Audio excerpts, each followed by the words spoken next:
स्वागत है दोस्तों आप सभी का पीटीआर एकेडमी में। और आज देखिए हम मॉडर्न हिस्ट्री में क्या डिस्कस करेंगे, दिल्ली सल्तनत डिस्कस करेंगे।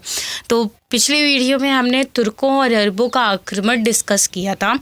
आज जो डिस्कस करेंगे वो हम क्या करेंगे, दिल्ली सल्तनत करेंगे। दिल्ली सल्तनत में पहले हम गुलाम वंश देखेंगे, उसके बाद खिलजी वंश देखेंगे, उसके बाद तुगलक वंश देखेंगे, उसके बाद सैयद वंश देखेंगे और फिर लोदी वंश देखेंगे। देखिए गुलाम वंश का जो टाइम पीरियड है वो 1206 से 9084 माना जाता है। खिलजी वंश का जो टाइम पीरियड है वो 1290 से 1320 और 30 तक माना जाता है। उसके बाद जो तुगलक वंश का टाइम पीरियड है वो 1320 से 1413 से 93 तक माना जाता है, यानी 93 ईयर्स माना जाता है। और ये 30 ईयर्स माना जाता है और ये 84 ईयर्स माना जाता है।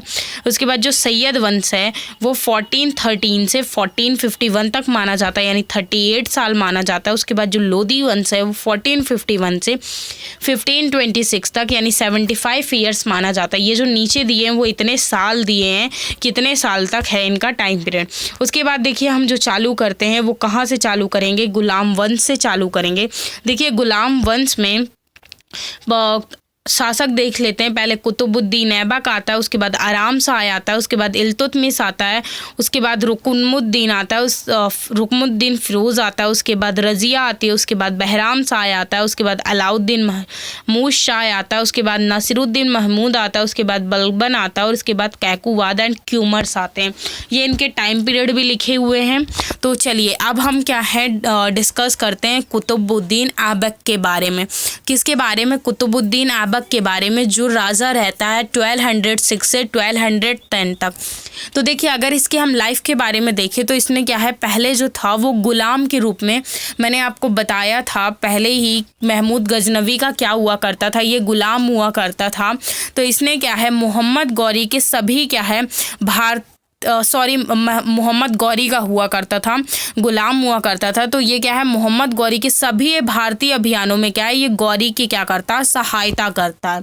मतलब देखिए मैंने लास्ट में जब तुर्कों का आक्रमण बताया था, मैंने आपको तभी बताया था कि जो मोहम्मद गौरी था वो क्या है, जब आक्रमण करता है तो आक्रमण करने के बाद क्या करता है, वो जितने भी उसके विजय क्षेत्र थे वो क्या है कुतुबुद्दीन ऐबक को देकर क्या है दोबारा वापस चला जाता है भारत से। तो क्या है इसने वही चीज़ थी कि विजय क्षेत्रों में क्या है इसने शासक नियुक्त किया था। ये क्या था, पहले ये गुलाम के रूप में वो करता था। तो जब इसने अपना शासन प्रारंभ किया तो ये क्या था, गुलाम था, इसीलिए इसने क्या है दिल्ली सल्तनत में गुलाम वंश के नाम से क्या है नींव डाली। तो ऐबक के क्या है प्रारंभिक विजयों में क्या है, हासी, बयाना, कोइल, रणथंभौर, चंदेलो से क्या है चंदेलो का क्षेत्र बुंदेलखंड विजय क्या है स्थापित की। यानी ये क्या है कुतुबुद्दीन ऐबक की कुछ स्टार्टिंग की क्या है विजय थी, जब उसने क्या है अपना शासन क्या है प्रारंभ किया। उसके बाद 1205 में क्या है गौरी की मृत्यु कब हुई थी, खोखर के अभियान में हुई थी, जो 1205 में हुई थी। तो क्या है इसके बाद तुर्कों के सरदार ने क्या है ऐबक को क्या है शासक घोषित कर दिया था। मतलब क्या है जब 1205 में गौरी की मृत्यु हुई थी तो तुर्कों के जो सरदार थे उन्होंने क्या है कुतुबुद्दीन ऐबक को क्या है शासक घोषित कर दिया था। उसके बाद इसके शासनकाल की हम कुछ विशेषताएं देख लेते हैं। तो ये क्या था, कुतुबुद्दीन ने अपने आप को क्या है सुल्तान घोषित नहीं किया, बल्कि मालिक व सिपह सालार ही कहा। तो इसकी जो उपलब्धियां थी वो क्या थी, मालिक थी और सिपह सालार थी। उसके बाद इसने अपनी राजधानी जो है वो कहाँ बनाई, लाहौर में बनाई। और इसने ना तो अपने नाम के सिक्के जारी किए और ना ही खुतबे। जो खुतबा क्या हुआ करता था, शुक्रवार के समय नमाज में क्या है नमाज में पढ़ा जाता था। और जब शुक्रवार को नमाज पढ़ी जाती थी तो उसमें जो शासक होता था उसकी जो उपलब्धियां होती थी, जो उसके कार्य होते थे वो सभी क्या है पढ़े जाते थे। तो इसने ना ही अपने नाम के सिक्के जारी किए थे और ना ही अपने नाम के खुतबे पढ़वाए थे। ये चीज़ आप याद रखिएगा। उसके बाद क्या है कुतुबुद्दीन ऐबक को लाख बख्श भी कहा जाता है। ये क्वेश्चन कॉम्पिटिटिव एग्जाम में बहुत ज़्यादा पूछा जाता है कि किस राजा को लाख बख्श की उपाधि दी जाती है, तो कुतुबुद्दीन ऐबक को दी जाती है। क्यों? क्योंकि इसने क्या है, कुतुबुद्दीन ऐबक ने लाखों का दान किया था, इसी कारण इसे क्या है लाख बख्श कहा गया। और ये क्या था, वह हाथी का दान करता था, इसलिए उसे पील बख्श भी क्या है कहा गया। ठीक है, तो लाख बख्श क्योंकि लाखों का दान करता था और हाथी दान करता था, इसलिए उसे पील बख्श भी कहा गया। उसके बाद कुतुबुद्दीन ऐबक ने क्या है, शासन करने का अधिकार जो पत्र था वो खलीफा से नहीं प्राप्त किया था, बल्कि मोहम्मद गौरी के उत्तराधिकारी से 1208 में प्राप्त किया था। मतलब क्या है, देखिए अगर कुतुबुद्दीन ऐबक का देखें तो क्या होता था कि उस समय जो उत्तराधिकारी पद होता था तो उसे क्या है धीरे धीरे ऐसा वो आ गया था कि उसे क्या है खलीफा से क्या है अधिकार पत्र लेना होता था, तभी वो क्या कर सकता था, शासन कर सकता था। लेकिन इसने क्या है खलीफा से कोई अधिकार पत्र नहीं लिया था, क्या है इसे मोहम्मद गौरी का क्या है उत्तराधिकारी नियुक्त किया गया था। उसके बाद हम इसकी राजनीतिक उपलब्धियां देखते हैं कि इसकी राजनीतिक उपलब्धियां क्या हैं। तो इसके क्या है, इसके समय में कुछ क्या है महत्वपूर्ण सरदार थे, जैसे यलदूज जो था वो गजनी शासक था, कुबाचा जो था वो मुल्तान और सिंध का शासक था, जो इल्तुतमिश था वो बुलंद शहर का शासक था। तो ये क्या थे, ये कुछ इसके समकालीन शासक थे जो इसी के साथ साथ क्या कर रहे थे, राज कर रहे थे। तो इनसे क्या है, इससे चुनौती मिलने की क्या थी, संभावना थी। देखिए जो बड़े राजा होते थे वो क्या करते थे, उनकी जो उपलब्धियां होती थी वो क्या करना चाहते थे कि अपने राज्य का क्या करना चाहते थे, ज़्यादा से ज़्यादा क्या करना चाहते थे, विस्तार करना चाहते थे। तो जो क्या है इसके आसपास के जो राजा थे, इससे क्या है इसे ऐसा फील होता था कि क्या है इनसे चुनौतियां मिल सकती हैं। तो इसने क्या है तीनों के साथ यानी यलदूज के साथ, कुबाचा के साथ और इल्तुतमिश के साथ क्या है वैवाहिक संबंध स्थापित करके क्या अपनी स्थिति को मजबूत करने का क्या किया, प्रयास किया। यानी इसकी जो राजनीतिक उपलब्धियों में एक इसकी वैवाहिक संबंध भी क्या है शामिल हैं, क्योंकि इसने क्या है उनकी किसी ना किसी रूप में क्या है उनके साथ वैवाहिक संबंध स्थापित किए। जैसे यलदूज की पुत्री से क्या है अपना विवाह किया इसने, कुबाचा से अपनी बहन का विवाह किया, कुबाचा से अपनी बहन का विवाह किया, यलदूज पुत्री से अपना विवाह किया और इल्तुतमिश से अपनी पुत्री का विवाह किया। ये चीज़ याद रखिएगा, यानी यलदूज पुत्री से क्या है अपना विवाह किया, यानी जो यलदूज की बेटी थी उससे इसने अपना विवाह किया, कुबाचा से क्या है इसने अपनी सिस्टर का विवाह करवाया और इल्तुतमिश से इसने अपनी पुत्री का विवाह किया। ये चीज़ याद रखिए। उसके बाद ऐबक ने क्या है बंगाल में अली मर्दान की सहायता देकर क्या है शासक बनाया और कूटनीतिक विजय क्या है हासिल की। यानी बंगाल का जो शासक था अली मर्दान, उससे क्या है इसने कुतुबुद्दीन ऐबक ने सहायता प्रदान की थी और क्या है शासक बनाया था। उसके बाद इसकी हम सांस्कृतिक उपलब्धियां देख लेते हैं कि इसकी सांस्कृतिक उपलब्धियां क्या रही हैं, इसने समाज के लिए क्या किया। तो सांस्कृतिक उपलब्धियों में इसकी हम स्थापत्य कला देखेंगे तो ऐबक ने क्या है दिल्ली कुव्वत उल इस्लाम मस्जिद का क्या करवाया था, निर्माण करवाया था, जो क्या था पहले जैन मंदिर था। यानी पहले क्या हुआ करता था, वो जैन मंदिर हुआ करता था। तो ऐबक ने क्या है दिल्ली में कुव्वत उल इस्लाम मस्जिद का क्या है मतलब जैन मंदिर की जगह क्या है उसने मस्जिद का निर्माण करवाया था। और अजमेर में क्या है संस्कृत विद्यालय को तुड़वा कर क्या है इसने 2.5 दिन का झोपड़ा मस्जिद बनवाई। मतलब ये ऐसा कहा जाता है कि ये 2.5 दिन में बनकर क्या हुई थी, तैयार हुई थी, इसलिए इसे 2.5 दिन का झोपड़ा कहा जाता है। उसके बाद कुतुब मीनार का निर्माण क्या है इसने प्रारंभ करवाया था, यानी कुतुब मीनार का भी निर्माण करवाया था। उसके बाद क्या है 1210 में क्या है इसकी चौगान खेलते समय क्या है लाहौर में ऐबक की क्या हो जाती है, मृत्यु हो जाती है। यानी चौगान जो एक वो था वो क्या है घोड़े पर खेला जाता था। तो चौगान खेलते समय क्या है 1210 में क्या हो जाती है इसकी मृत्यु हो जाती है। उसके बाद जो नेक्स्ट शासक आता है वो कौन आता है, आराम शाह आता है। अब हम आराम शाह के बारे में देखेंगे जो 1210 में। तो ऐबक की मृत्यु के बाद क्या है दिल्ली सल्तनत के सरदारों ने क्या है आराम शाह को लाहौर की राजगद्दी पर बैठाया।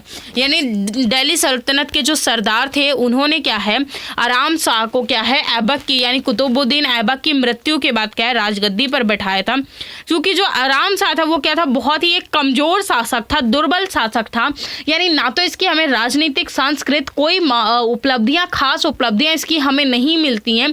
ये क्या था बहुत दुर्बल डरा हुआ शासक था। इसलिए क्या इल्तुतमिश ने 1210 ईस्वी में क्या दिल्ली के समीप जूद के मैदान में क्या आराम शाह की हत्या करके उसके स्थान पर अपने आप को क्या है दिल्ली सल्तनत का सुल्तान घोषित कर दिया, जिसे हम जूट युद्ध के नाम से जानते हैं। तो इसकी कुछ हमें आराम शाह की कुछ खास उपलब्धियां नहीं मिलती हैं, ना ही आराम शाह से आपको क्वेश्चन आता है। सिर्फ आराम शाह को क्या है दुर्बल शासक के रूप में जाना जाता है।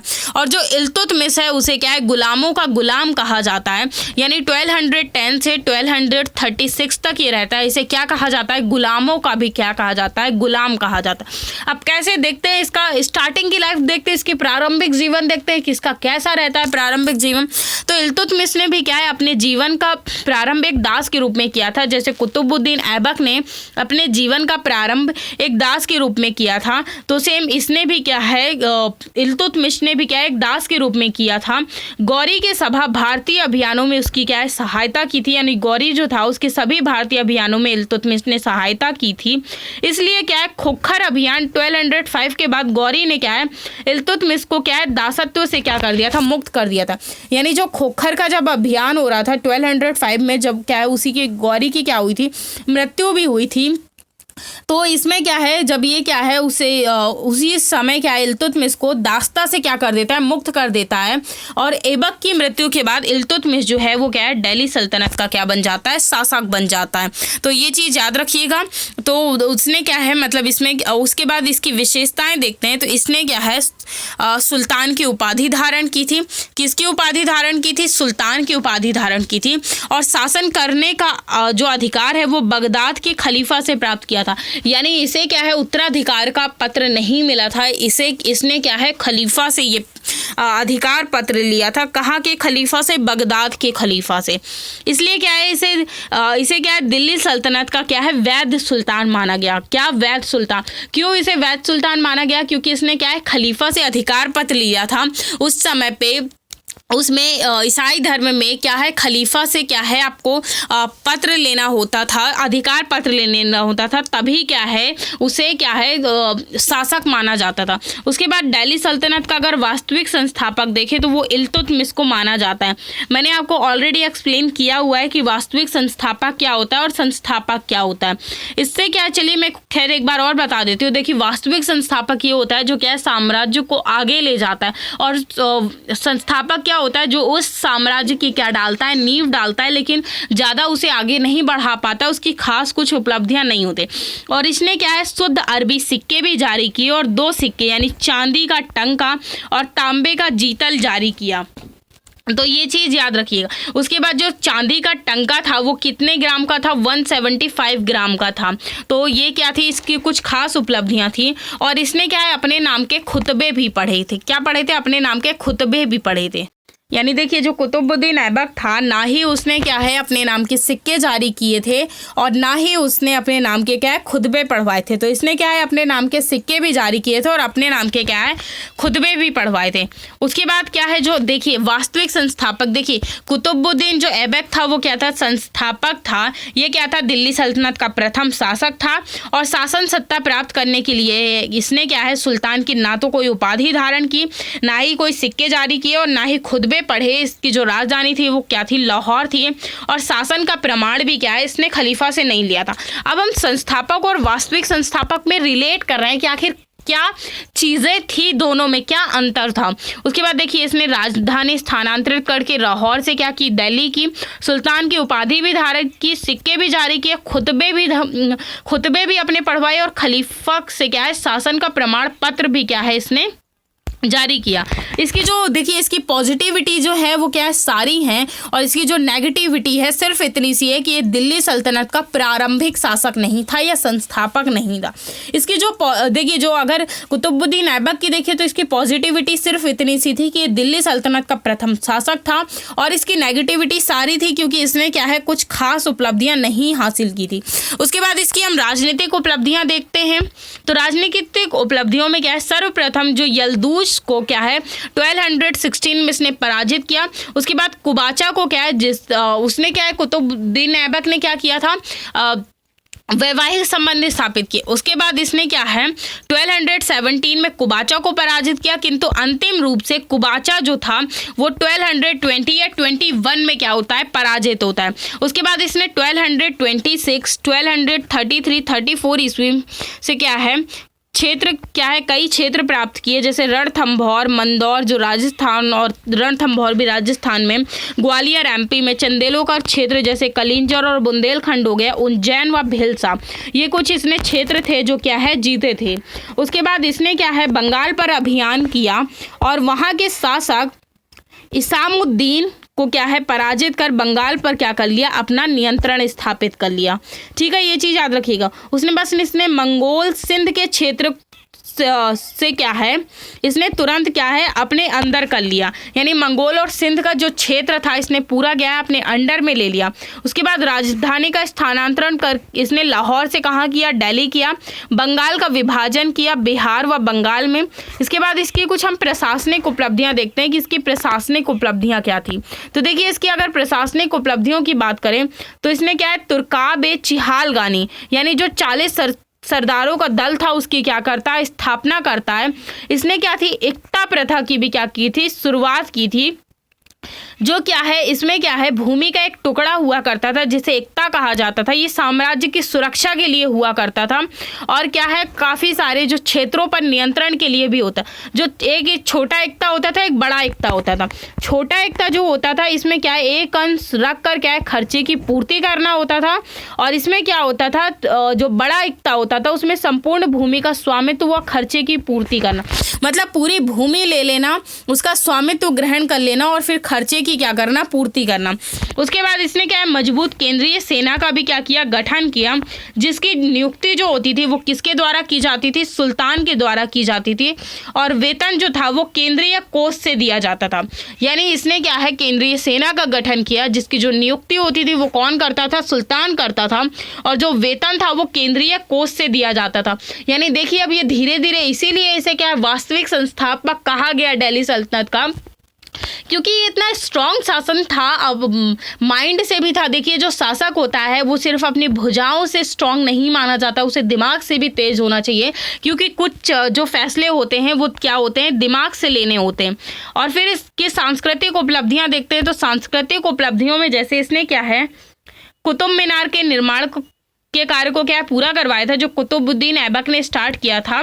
तो इसने क्या है कुतुब मीनार के निर्माण को क्या है पूरा करवाया था, और विद्वानों का आश्रयदाता भी क्या है इसी को कहा जाता है। मतलब इसके टाइम पीरियड में काफ़ी सारे जो विद्वान थे वो आए थे। उसके बाद इसके दरबार में हसन निज़ामी, अवफी तथा मिनहाजु सिराज जैसे क्या थे, मिनहाजु सिराज जैसे क्या थे कुछ विद्वान थे।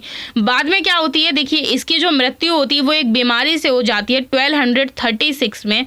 उसके बाद मृत्यु शैया पर जो इसकी क्या है रजिया जो थी वो क्या है पुत्री को क्या है सुल्तान सौंप जाता है।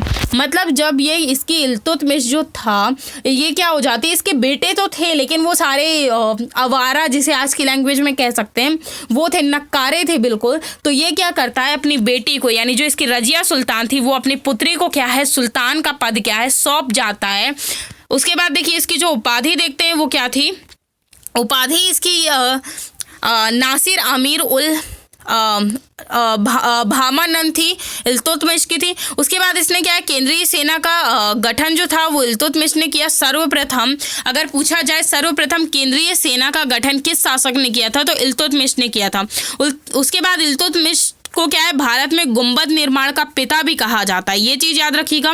उसके बाद इसने सुल्तानगढ़ी मकबरा अपने पुत्र नासिरुद्दीन महमूद की क्या है कब्र पर करवाया था, और ये भारत का क्या था फर्स्ट मकबरा था। उसके बाद इसने गौरी के नाम पर दिल्ली में क्या है मदरसा जिसे क्या है मदरसा ए मुइज्जी बनवाया। तो ये क्या है, ये कुछ इसके और उपलब्धियां थी, उपाधियां थी, कुछ अलग से कार्य थे जो क्या है सिर्फ इसी ने करवाए थे। उसके बाद हम जो नेक्स्ट शासक देखते हैं वो कौन देखते हैं, रुकनुद्दीन फिरोज देखते हैं, जो कि ये शासक कब से कब तक था 1236 से। देखिए होता क्या था उस समय पर भी क्या था, जो लेडीज हुआ करती थी उन्हें क्या है बाहर निकलने पर रोक टोक हुआ करती थी, पर्दा प्रथा थी।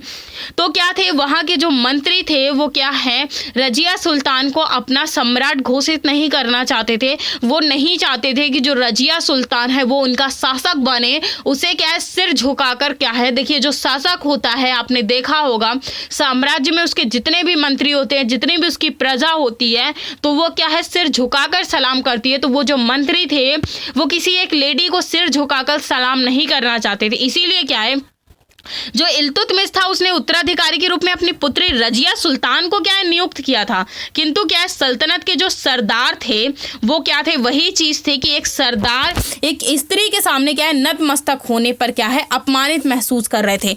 यानी वो यही चीज सोच रहे थे कि वो क्या है, एक लेडी के सामने नतमस्तक नहीं होंगे, यानी लेडी को क्या है, एक सिर नहीं झुकाएंगे। इसी कारण उन्होंने क्या है, इसी के फलस्वरूप सरदारों ने इल्तुतमिश के पुत्र रुकनुद्दीन फिरोज को क्या है, दिल्ली सल्तनत का सुल्तान नियुक्त कर दिया। ये चीज याद रखिएगा। लेकिन क्या था, जो रुकनुद्दीन फिरोज था वो क्या था, विलासी प्रवृत्ति का था, यानी विलासिता में क्या रहता था, तृप्त रहता था। इसी कारण जो सल्तनत की शासन व्यवस्था थी वो उसकी माता शाह तुर्कान के हाथ में आ गई, और शासन में शाह तुर्कान के क्या है, अनावश्यक हस्तक्षेप के कारण संपूर्ण राज्य में गड़बड़ी फैल गई, और फिर फलस्वरूप सरदारों ने रुकनुद्दीन के शासन पर रजिया को शासन नियुक्त कर दिया। देखिए अब देखिए ये क्या है, जो क्या होता है कि जो शासन व्यवस्था में जो शासक होता है, रुकनुद्दीन फिरोज जो होता है वो क्या होता है, विलासी प्रवृत्ति का होता है, जिससे उसे हटाकर उसकी माता शाह तुर्कान को क्या है, कमान दी जाती है। लेकिन जो शाह तुर्कान होती है वो अनावश्यक हस्तक्षेप करने लगती है संपूर्ण राज्य में, यानी जो चीज़ें उसे नहीं करना चाहिए वो करने लगती है। तो क्या होने लगती है, पूरे राज्य में क्या फैलने लगती है, गड़बड़ी फैलने लगती है, जिससे परेशान होकर जो सरदार थे वो क्या है, बाद में रजिया को ही क्या कर देते हैं, शासक नियुक्त कर देते हैं। तो पहली तो ये है कि हम क्या है, अब रजिया सुल्तान को देखेंगे। जो उसका टाइम पीरियड है वो 1236 से 40 तक रहती है।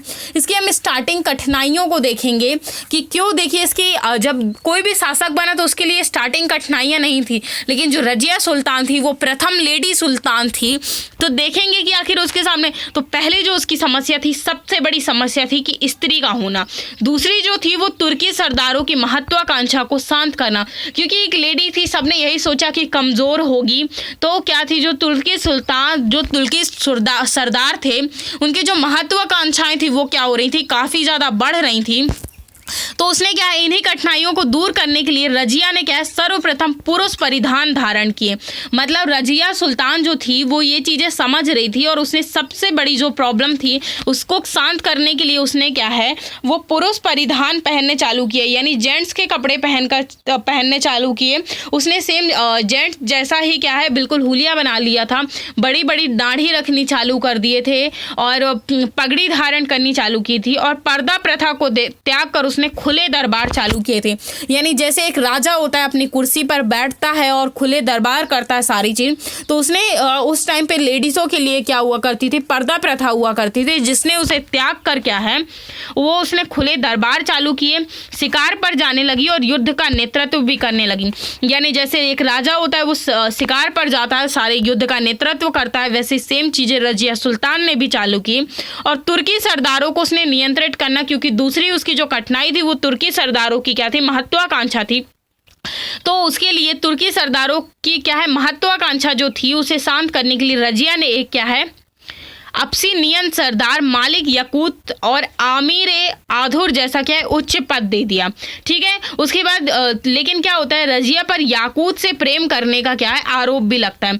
यानी देखिए जब वो क्या होता है कि याकूत को क्या है, आमिर आजुर जैसा क्या है, एक उच्च पद दे देती है, तो क्या होता है, रजिया सुल्तान पर याकूत से प्रेम करने का, यानी लव करती है याकूत से रजिया सुल्तान, ऐसा क्या है, उस पर क्या है, उसके जो मंत्री थे वो क्या हो जाते हैं, आरोप लगाए जाते हैं। और रजिया के व्यवहार से नाराज होकर क्या है, दिल्ली सल्तनत के सरदारों ने क्या है, रजिया के खिलाफ क्या है, विरोध अभियान चालू कर दिया। यानी रजिया का क्या है, विरोध करना चालू कर दिया, क्योंकि उस पर याकूत से क्या है, प्यार करने का क्या लगाया गया था, आरोप लगाया गया था। और उन्होंने फिर क्या है, उन सरदारों का नेतृत्व एतगिन, जिसे रजिया ने आमिर हासिब का पद दिया था, उसके बाद अल्तूनिया, भाटिया व साहिंद पंजाब ने किया।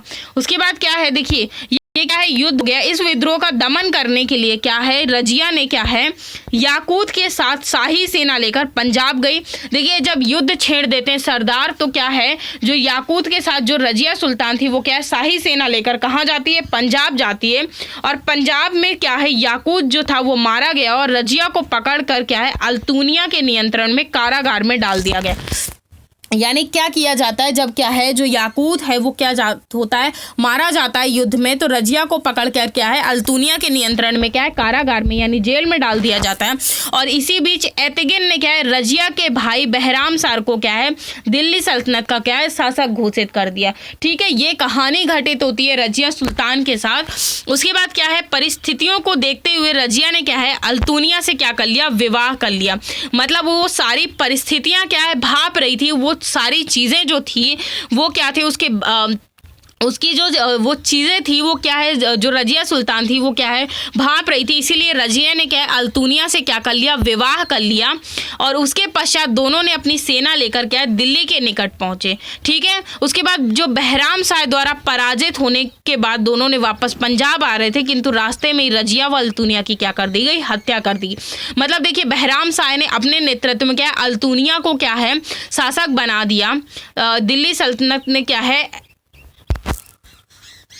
तो देखिए जो अल्तुनिया के तो उसे बहराम शाह को क्या है, उसका वो बना दिया जाता है। तो वो रजिया जो थी, रजिया क्या है, अल्तुनिया से विवाह कर लेती है और जब दोनों युद्ध के लिए जाते हैं तो दोनों क्या है, मारे जाते हैं। उसके बाद जो नेक्स्ट शासक है वो कौन है, बहराम शाह। अब हमें किसके बारे में देखना है, बहराम शाह के बारे में देखना है। तो चलिए हम बहराम शाह के बारे में देख लेते हैं। जो बहराम शाह है उसका जो टाइम पीरियड है वो 1240 से 42 तक माना जाता है। तो ये क्या था, एतगिन की सहायता से क्या है, दिल्ली सल्तनत का क्या है, सुल्तान बना था। यानी जो बहराम शाह था वो एतगिन की सहायता से, किसकी सहायता से, एतगिन की सहायता से क्या है, दिल्ली सल्तनत का सुल्तान बना था। और एतगिन जो था वो तुर्की सरदारों का नेतृत्व करते हुए क्या है, सुल्तान के साथ ये समझौता कर लिया कि वह दिल्ली सल्तनत का सांकेतिक प्रधान होगा। मतलब क्या होता है, एतगिन जो है वो तुर्की सरदारों के नेतृत्व में क्या है, सुल्तान से यानी बहराम शाह से ये वो कर लेता है, एक डील टाइप कर लेता है कि वो क्या होगा, सिर्फ सांकेतिक प्रधान होगा, यानी सिर्फ नाम मात्र का होगा। और जो सभी शक्तियों का प्रयोग है वो किसके द्वारा किया जाएगा, नाइब के द्वारा किया जाएगा। यानी जो सिर्फ जो राजा होगा वो नाम मात्र का होगा, देखने के लिए होगा। और जो अधिकार होंगे सारे वो किसके पास होंगे, नाइब के पास होंगे। अर्थात जो क्या था, बहराम शाह था वो एक क्या है, नवीन पद सृजित किया, जिसे क्या है, नाइब क्या है, मामलिकात कहा गया। ये जी उसके बाद क्या है, कुछ समय के बाद एतगिन ने क्या है, सुल्तान जैसा व्यवहार करना क्या है, चालू कर दिया। यानी अभी जो एतगिन था वो क्या है, सत्ता के पीछे था, लेकिन अब वो क्या है, पूरा का पूरा सुल्तान जैसा व्यवहार करने लगता है। इसी के कारण बहराम शाह ने क्या है, एतगिन की हत्या करवा दी। तो बहराम शाह जो होता है वो क्या करवा देता है, एतगिन की हत्या करवा देता है। और तुर्की सरदारों में क्या, इसी के कारण क्या हो जाता है, जब वो बहराम शाह एतगिन की हत्या करवा देता है तो जो तुर्की सरदार होते हैं उनमें क्या हो जाते हैं, असंतोष, काफ़ी ज़्यादा असंतोष व्याप्त हो जाता है। और इसी के कारण क्या है, जब असंतोष व्याप्त हो जाता है तो सरदार जो होते हैं वो किसकी, बहराम शाह की हत्या कर देते हैं। और उसके बाद क्या है, देखिए जो नौबत जो नगाड़ा, ये क्या था, नगाड़ा बजवाता था और क्या है, घर घर के सामने क्या है, अश्व बांधने लगा था। तो ये चीज़ याद रखिएगा। इसी के कारण क्या है, काफ़ी ज़्यादा रीज़न है कि क्या हो जाता है, लोगों में असंतोष व्याप्त हो जाता है। उसके बाद नेक्स्ट जो है वो है अलाउद्दीन मसूद शाह। इसका जो टाइम पीरियड है वो 1242 से 46 तक है। ये भी जो था वो एक कमज़ोर शासक था, क्योंकि इसके समय में क्या है, शासन व्यवस्था का जो प्रधान था वो कौन था, नाइब था। उसके बाद हमें जो देखना है वो नासिरुद्दीन महमूद देखना है। ये 1246 से क्या है, 46 तक रहता है। ये क्या था, ये जो शासक था वो क्या था, एक धार्मिक प्रवृत्ति वाला शासन था। कौन था, धार्मिक प्रवृत्ति वाला शासन था। तो देखिए जो धार्मिक प्रवृत्ति वाला शासक होता है उसके अंदर क्या होती है, साम्राज्यवादी नीति नहीं होती है, यानी वो उसे क्या है, मार काट लूट पाट ये सारी चीज़ें नहीं पसंद होती हैं। इसलिए इसने क्या है, साम्राज्यवादी नीति का परित्याग करके शासन कार्य क्या करता है, प्रारंभ करता है। उसके बाद क्या है, इसके काल में यानी एक सुल्तान के संपूर्ण काल में एक वर्ष सिर्फ 1 साल छोड़कर बलबन जो है, बलबन नाइफ क्या है, पद रहा। ये चीज़ याद रखिएगा। उसके बाद क्या है, इसने सुल्तान राजकोष के धन को क्या है, अपने ऊपर व्यय नहीं किया करता था, यानी जो सुल्तान का जो राजकोष होता था, जो धन होता था इसके पास जो इकट्ठा होता था केंद्र का, वो क्या है, अपने ऊपर व्यय नहीं करता था, बिल्कुल भी खर्च नहीं करता था, बल्कि क्या है, कुरान की नकल करके क्या है, बेचा करता था। तो ये क्या करता था, कुरान की नकल करके बेचता था और उससे जो आय की प्राप्ति होती थी उससे क्या अपना खर्च चलाता था। ठीक है, ये चीज़ याद रखिएगा। ये कुछ इसकी उपलब्धि थी। और बाद में इसके दरबार में क्या है, मिनहाजुस सिराज क्या है, रहता था, जिसने क्या है, तो किसकी तबकाते नासिरो ग्रंथ की क्या की थी, रचना की थी। उसके बाद जो नेक्स्ट है वो है बलबन है। तो बलबन का टाइम पीरियड 1266 से 86 तक माना जाता है। इसने क्या है, अपने साम्राज्य का सुदृढ़ीकरण किया था। ठीक है, उसके बाद क्या है, इसने भी अपने जीवन की शुरुआत एक दास के रूप में की थी, लेकिन ये क्या थी, इसके पास क्या थी, योग्यता काफ़ी ज़्यादा थी, जिससे क्या था, जो इसका पद था वो क्या हो रहा था, लगातार बढ़ रहा था, यानी धीरे धीरे जो इसका पद था वो क्या हो रहा था, बढ़ रहा था। और इल्तुतमिश के काल में इसे क्या है, खासदार पद पर क्या है, नियुक्त किया गया था, यानी ये भी एक गुलाम हुआ करता था और इल्तुतमिश के समय में इसे क्या है, खासदार का पद क्या है, नियुक्त किया गया था। रजिया काल में से आमिर शिकार का पद दिया गया था। बहराम शाह के काल में से आमिर आजुर का पद दिया गया था। अलाउद्दीन मशहूद साहिब के काल में से आमिर हाजिब का पद दिया गया था और नसीरुद्दीन महमूद के काल में से नाइब का पद दिया गया था। उसके बाद इसकी कुछ हम राजनीतिक उपलब्धियां देख लेते हैं। तो राजनीतिक उपलब्धियों में इसकी जो है वो क्या है, 1266 में इसने क्या है, दिल्ली के समीपवर्ती में क्या है, मेवातियों को क्या है, पराजित किया।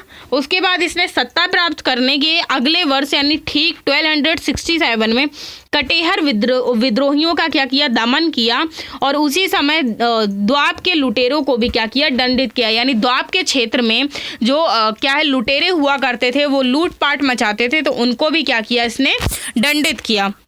उसके बाद बंगाल अभियान में क्या है, इसने इल्तुतमिश बंगाल अभियान, जो इल्तुतमिश ने बंगाल पर अपना क्या नियंत्रण स्थापित किया था, किंतु वहाँ शासक की स्वतंत्रता की भावना क्या थी, विद्यमान थी। मतलब बंगाल में जो इल्तुतमिश ने क्या है, विजय तो प्राप्त कर ली थी, लेकिन फिर भी वहाँ के शासक में थी क्या थी, स्वतंत्रता की भावना थी। इसीलिए बलबन ने क्या है, बंगाल के विद्रोह का दमन करने के लिए जो अभियान किए, उसके जो 2 जो अभियान थे, यानी प्रारंभिक जो अभियान थे वो क्या थे, असफल थे। लेकिन जो तीसरा अभियान 1279 में करता है, अपने सेकंड पुत्र बोगरा खां के नेतृत्व में इसने किया था, जो कि क्या होता है, सफल रहा था। उसके बाद क्या है, बोगरा खां जो इसका पुत्र था को क्या है, बंगाल का इसने क्या है, गवर्नर नियुक्त कर दिया। और जिस समय क्या है, बंगाल का जो अभियान हुआ था, तभी क्या है, जो बंगाल का शासक था वो कौन था, तुगरिल खां था। कौन था, तुगरिल खां था। तो ये चीज़ याद रखिएगा। इसके बाद कुछ इसकी प्रशासनिक उपलब्धियां जो हम देख लेते हैं। तो प्रशासनिक उपलब्धियों में इसका है जो है वो राजस्व का सिद्धांत है।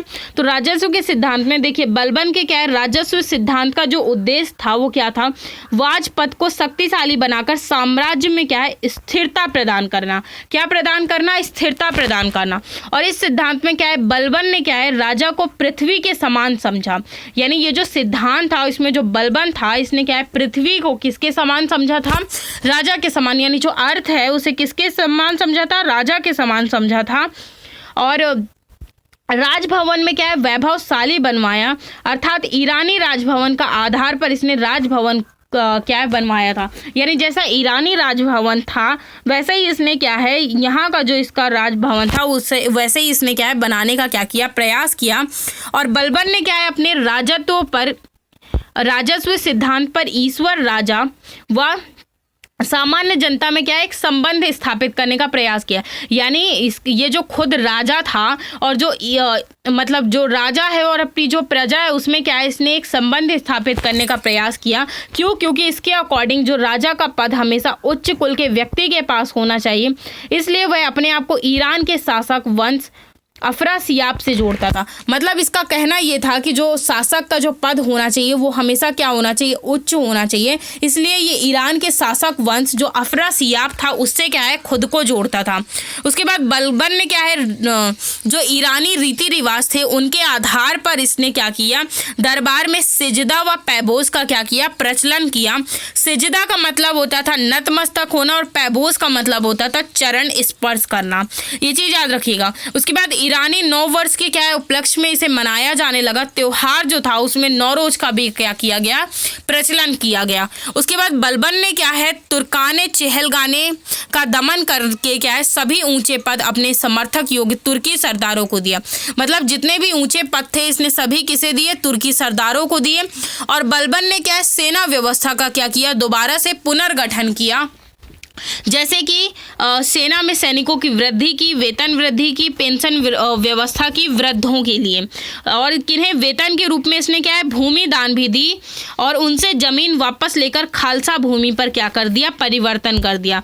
ये चीज़ याद रखिएगा। उसके बाद क्या है, इसने बलबन ने क्या है, गुप्तचर व्यवस्था भी क्या की थी, प्रारंभ की थी। मतलब इसके साम्राज्य में क्या हुआ करता था, एक गुप्तचर हुआ करता था जो सारी जानकारी क्या है इसे देता था। उसके बाद इसकी कुछ सांस्कृतिक उपलब्धियां देख लेते हैं। तो बलबन जो था वो शरीयत, इस्लामी कानून के अनुसार क्या है, शासन व्यवस्था को चलाता था। क्या बलबन जो था वो शरीयत, जो इस्लामी कानून होता है उसके अनुसार ही सारा अपनी शासन व्यवस्था चलाता था। वह उलेमा वर्ग का क्या है, बहुत सम्मान करता था। यानी जो मुस्लिमों में उलेमा जो वर्ग होता है, यानी जो पंडित टाइप, जो गुरु टाइप होता है, उसका बहुत सम्मान करता था।